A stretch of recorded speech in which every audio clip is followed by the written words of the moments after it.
The next section is on ukemi kihon, basically ways to block with the sword. So let's get started. Generally, seiga no kamae is a very good defensive position with the sword.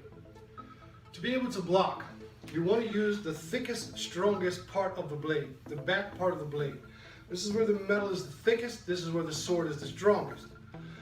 During your blocking, you want to protect the actual cutting edge, the hamon, the actual cutting sharp, the thin razor side of it. It's the weakest end.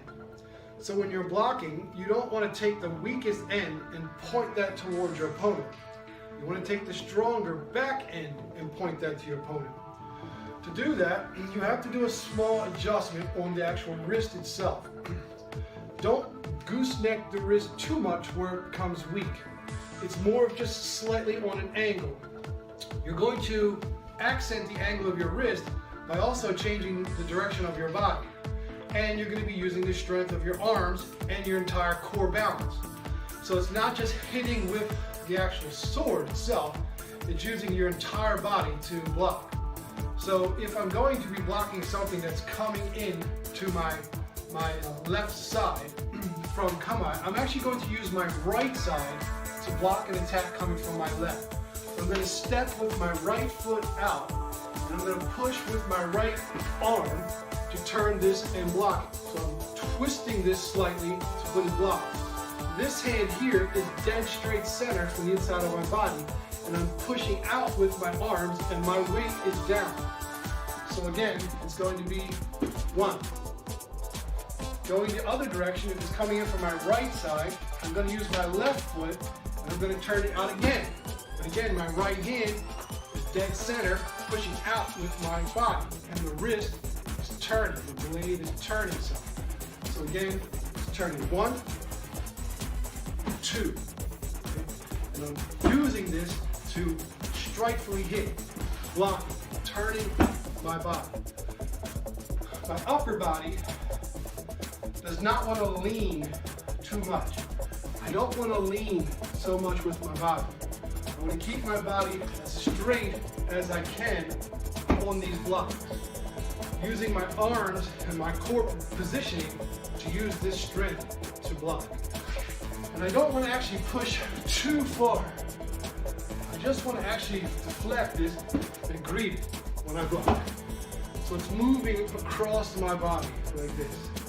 And I'm using my weight transfer to do this, right? To block low, we're going to do the same principle, except we're going to drop the blade. So if it's coming into my left, again I'm going to use my right. I'm going to drop, push this down on an angle. Again, turning the back part of the blade into the block. Generally, if they're attacking with the edge. They're attacking with the thinnest, weakest part of their blade.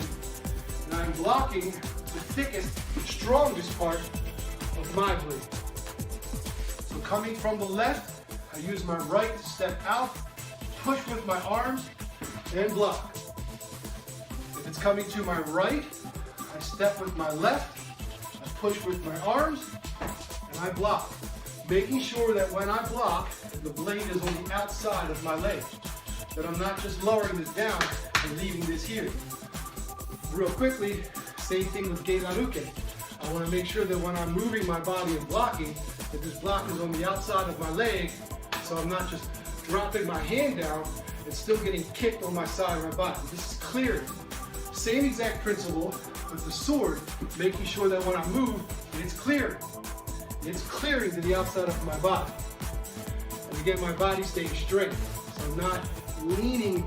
I mean, there's definitely times to where you may have to lean, especially if it's a yari or a naginata and they're moving quickly. But that is only you compensating for your lack of skill. We do this correctly. We keep our spine straight, using the blade and pushing this free. No matter if it's low or if it's high, making sure that our spine stays straight, right? So that's 4. So this is 1, 2, 3, 4. Okay.